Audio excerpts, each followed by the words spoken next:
Hello and welcome students, জ্ঞান জ্যোতি coaching সেন্টারের পক্ষ থেকে তোমাদের সকলকে আরো একবার স্বাগত। আজকে আমরা আলোচনা করব দীর্ঘমেয়াদী স্মৃতি নিয়ে, লং টার্ম মেমোরি নিয়ে। 3 মার্কসের একটা ছোট্ট ভিডিও হবে এবং আশা করছি যে কিন্তু তোমাদের কনসেপ্ট ক্লিয়ার হয়ে যাবে। ঠিক আছে, তো চলো ক্লাস বা আলোচনার বিষয়ে যাওয়ার আগে এই জায়গাটা একটু ঝটপট করে দেখে নিচ্ছি। তোমরা যারা আমাদের সাথে যোগাযোগ করতে চাইছো, বোর্ডের কর্নারে দুটো কন্ট্যাক্ট নাম্বার দেখতে পাচ্ছ, যে কোনো একটি নাম্বারে কল করে কিন্তু আমাদের সাথে সরাসরি যোগাযোগ করে নিতে পারছো। এছাড়া থাকলো কোর্স ফির বিষয়টা, যেটা দেখো ভীষণ সিম্পল ফরম্যাটে এখানে দিয়ে দেওয়া রয়েছে। তোমরা যারা মেজর কোর্সে রয়েছে তারা 1199 টাকা পে করবে, এবং তোমরা যারা মাইনর স্টুডেন্টসরা রয়েছে তোমাদেরকে পে করতে হচ্ছে মাত্র 699 টাকা, 699। এই হচ্ছে পুরো কোর্স ফি স্ট্রাকচার। আরও কোনো রকম কোয়ারিজ বা ডাউটস থেকে থাকলে আমার ভিডিওর নিচে ডেসক্রিপশন বক্স দেখতে পাবে, সেখানেও সেম দুটো নাম্বার রয়েছে, যে কোনো একটি নাম্বারে কল করে নেবে। চলো তাহলে আলোচনা করছি আজকে আমরা কি নিয়ে, এলটিএম। হ্যাঁ, এলটিএম, যেটার ফুল ফর্ম কি আছে, লং টার্ম মেমোরি।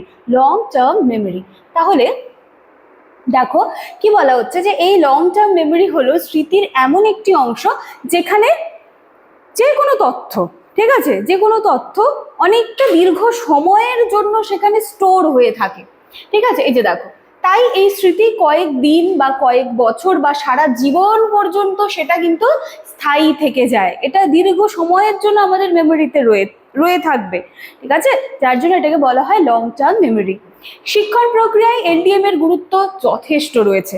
যখন কোনো তথ্য আমরা বারবার অনুশীলন করছি, সেটাকে ভালো করে বুঝতে পারছি, তখন সেটা কিন্তু আমাদের বেশি দিন ধরে সেটা আমরা স্মৃতিতে ধরে রাখতে পারি। দেখো যেটা এখানে বলা হচ্ছে, যেমন নিজের নাম। নিজের নাম কি, আমরা যখন আস্তে আস্তে একটুখানি কথা বলতে শিখি তখন থেকে তো আমাদেরকে নাম শেখানো হয়, তাই না? তারপরে নিজের ভাষা, এগুলো কি কোনোদিনও আমরা ভুলে যাই নাকি, যে হঠাৎ করে কোন ভাষায় কথা বলি ভুলে গেলাম, হঠাৎ করে নিজের নাম কি ভুলে গেলাম? কখনো পসিবল না। বা হচ্ছে গুরুত্বপূর্ণ কোনো সূত্র বা জীবনের অভিজ্ঞতা হঠাৎ করে আমরা কিন্তু কোনোদিনও এভাবে ভুলে যাই না, যতক্ষণ না সেটা সেখানে কোনো কারণ হবে বা কোনো রোগ বা কোনো দুর্ঘটনাজনিত কারণেও কিন্তু মেমোরি লস হয়, আমরা সকলেই জানি।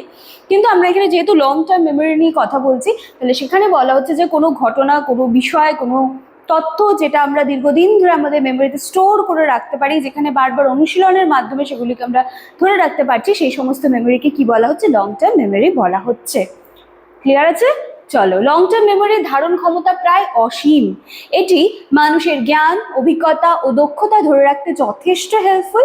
শিক্ষার্থীদের ক্ষেত্রে বুঝে বুঝে পড়া, সেটাকে বারবার রিপিট করা, নিয়মিত অনুশীলনের মাধ্যমে কিন্তু এই যে লং টার্ম মেমোরি, এটাকে কিন্তু আরো অনেকটা বেশি স্ট্রং করা যায়।